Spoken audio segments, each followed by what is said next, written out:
بعد الحادثة الغريبة في بيت كريم قرروا يحطوا الساعة في متحف الآثار القديمة. لو القصص بتاعتنا بتعجبك اعمل لايك واشتراك في القناة واذكر ربنا في تعليق، ويلا نبدأ. الساعة كان مكانها في جناح خاص بالتحف الغامضة جنب تماثيل مكسرة وأدوات من عصور ما قبل التاريخ. الناس كانت بتعدي عليها وتضحك، مجرد ساعة قديمة. لكن الحارس الليلي شوقي كان ليه رأي تاني. من أول ليلة شافها فيها كان حاسس إن الإزاز بتاعها بيراقبه، ولما قرب منها حس كأنها بتتنفس. بس قال لنفسه ما هو التعب بيلعب في دماغي. لحد ما جت ليلة الخميس الدنيا كانت ساكتة، المطر بينزل بره والنور بيقطع كل شوية، وفجأة الساعة بدأت تدق 12 دقة بالظبط.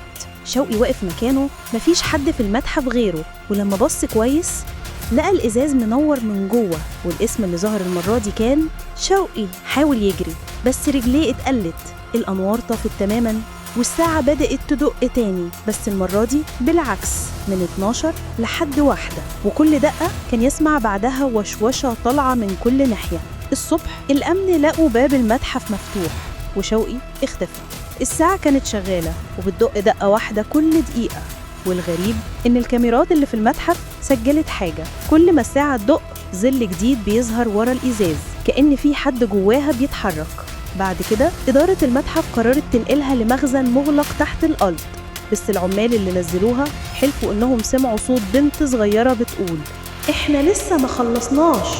ولو عجبك الفيديو اشترك في القناة وفعل الجرس واذكر ربنا في التعليقات علشان يوصلك الجزء الخامس.